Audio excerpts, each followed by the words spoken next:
Voilà. Bonjour à tous, c'est Angèle. J'espère que tout va bien pour vous. Bienvenue dans mon émission Actual News, une émission quotidienne sur l'actualité vidéoludique, informatique, manga et anime et hardware. Donc bienvenue à vous. Merci beaucoup de vos vues, de me regarder, de vos commentaires. Merci. C'est une émission qui est diffusée tous les jours à midi 45 sur Twitch. Donc vous pouvez me retrouver tous les jours. Je pense que je me répète. Qui est ensuite diffusée sur YouTube à partir de 19h. Donc c'est selon comment vous aimez débattre et analyser l'actualité. Donc à chaud pour Twitch et puis à froid de manière posée sur YouTube. Donc je propose les deux et je pense que c'est plus pertinent comme ça. Ensuite, vous pouvez me retrouver les lundis, mardis, 18h30 pour des soirées gaming, ainsi que vendredi et samedi 19h pour d'autres soirées gaming.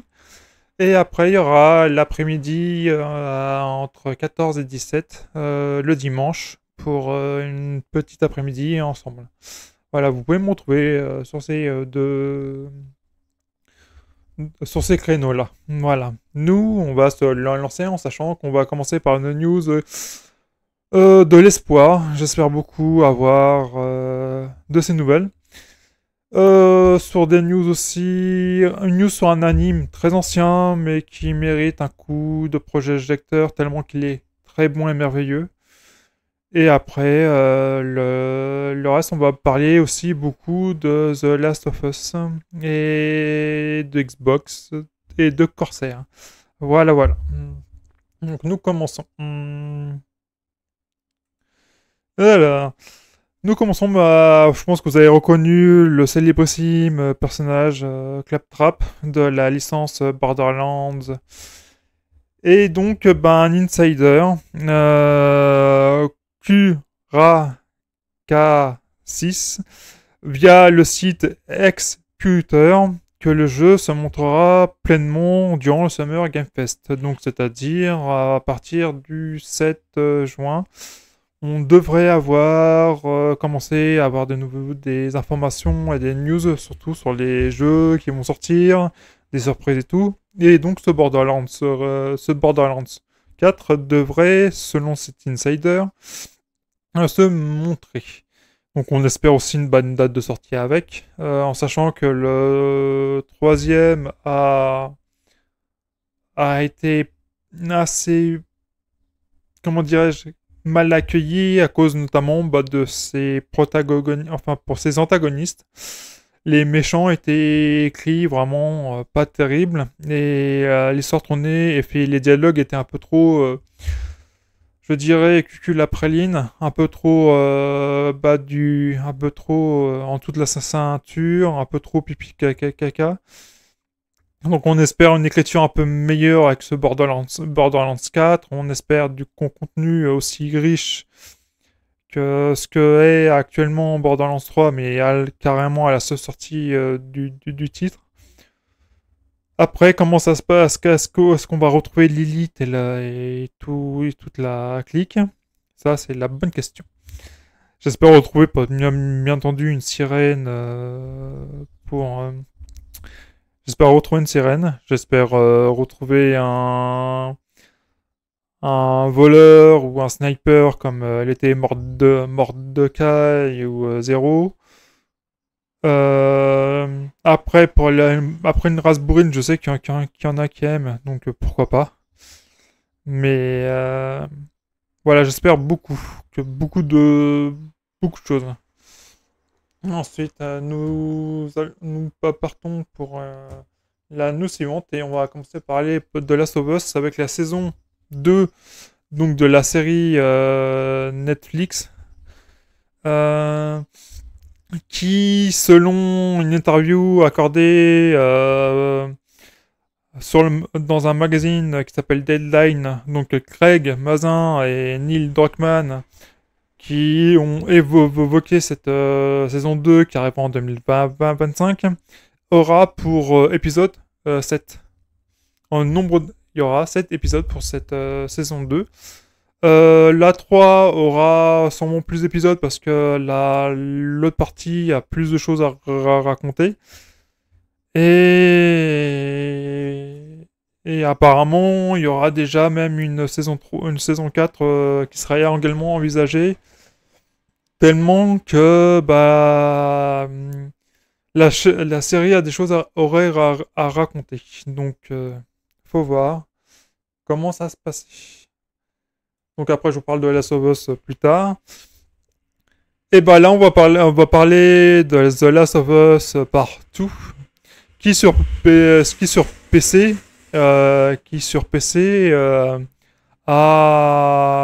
est prêt depuis au moins 7 mois, donc depuis novembre 2023.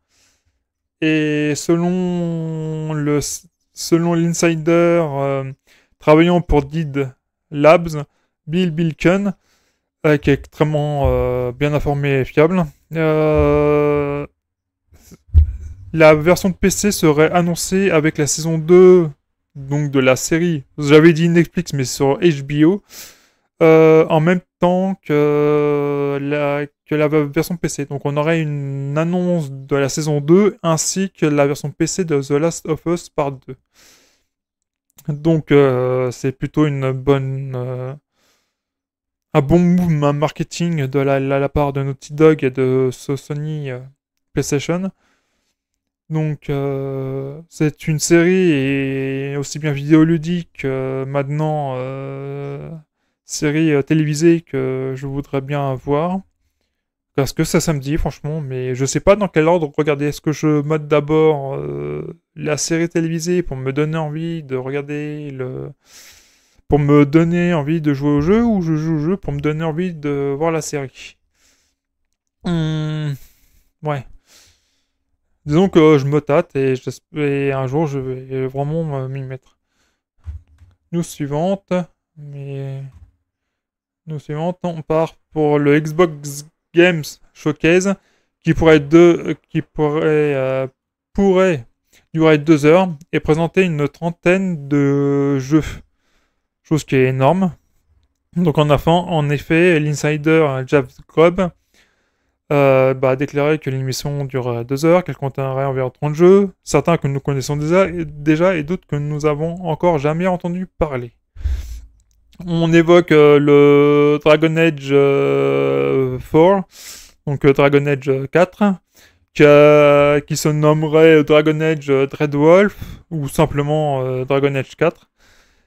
Et on pourrait s'attendre aussi à beaucoup plus de jeux et surtout beaucoup plus de surprises. Franchement, on espère tous, allez, quoi, déjà une annonce de Hellblade 3, même s'il vient de sortir, pourquoi pas l'annoncer de manière encore plus appuyée et sur ce... Ah, comment dirais-je? Oui, l'annoncer via ce format-là. Et franchement, j'ai pas non plus... Je sais pas que j'ai pas non plus trop d'attente, mais je vais plutôt me laisser porter parce que ce qui a été déjà annoncé. Stalker 2. Je l'attends, lui. J'attends surtout des nouvelles d'images. Est-ce qu'il va y avoir un nouveau Forza? Est-ce que la version Flight Simulator 2025, est-ce qu'ils vont l'annoncer? J'attends aussi des news de BioWare, donc j'aimerais bien qu'ils annoncent que Mass Effect qu'il y ait quelques nouvelles de Mass Effect durant ce Summer Game Fest, ou pourquoi pas lors du Xbox Game Showcase. Il y a plein de choses quoi que j'aimerais, et franchement. Donc je suis pour l'instant pas, pas, pas indécis, mais je veux dire, pour l'instant, j'ai certaines envies, certaines des idées qui me plairaient, mais est-ce qu'elles vont tous se réaliser? Non. Donc je vais me laisser porter par la conférence.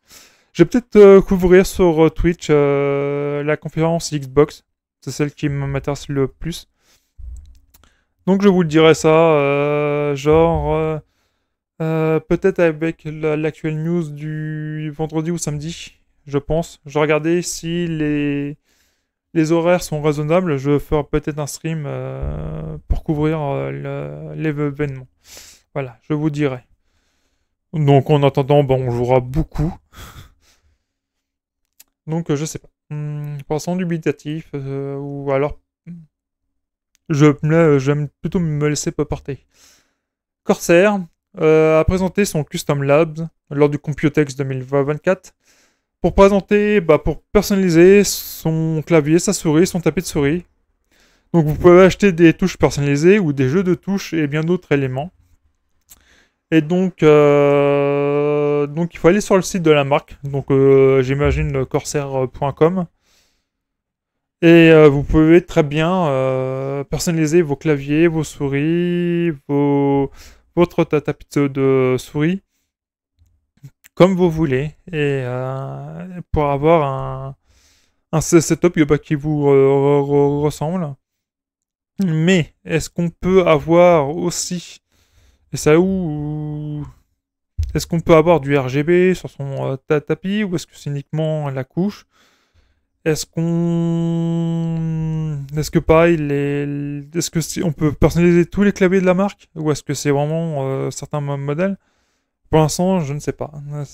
Enfin, pour l'instant, je ne sais pas. Euh, je n'ai pas vérifié, mais ce serait génial qu'on ait accès à tous les mêmes modèles.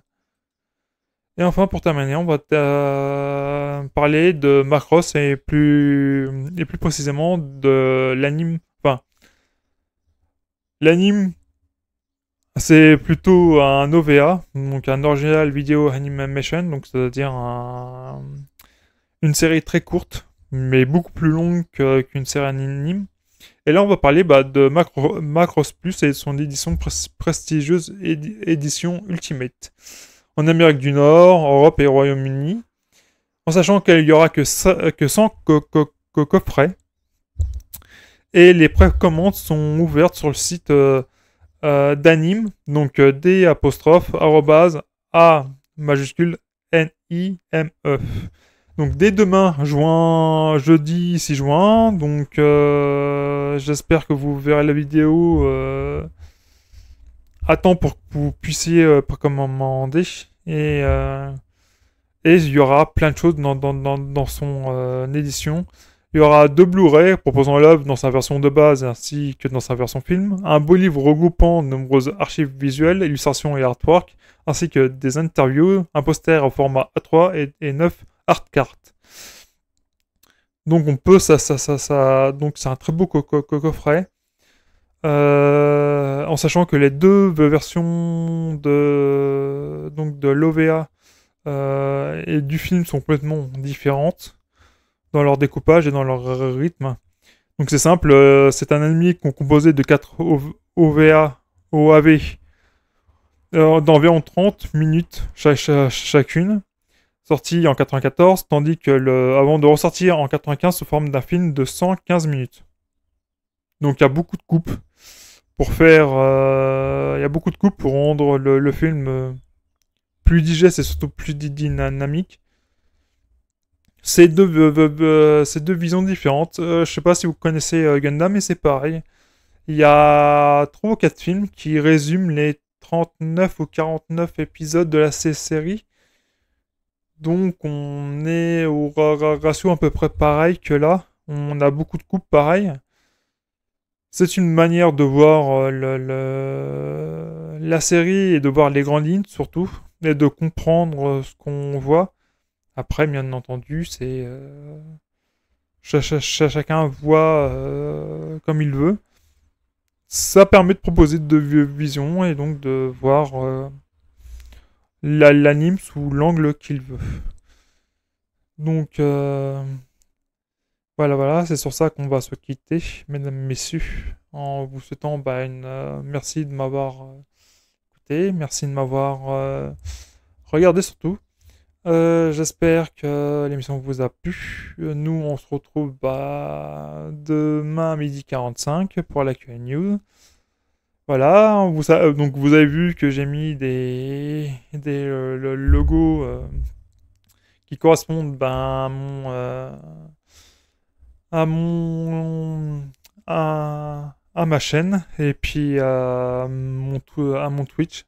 Comme ça, vous avez l'adresse de mon Twitch si vous voulez rejoindre. Et j'espère que vous serez nombreux à me rejoindre. Nous, on se quitte là et puis j'espère que vous passerez une bonne journée ou une bonne soirée. Ça dépend quand est-ce que vous regardez cette vidéo. Et moi, je vous envoie plein de bisous, plein d'ondes positives et d'énergie. Au revoir, puis à la prochaine.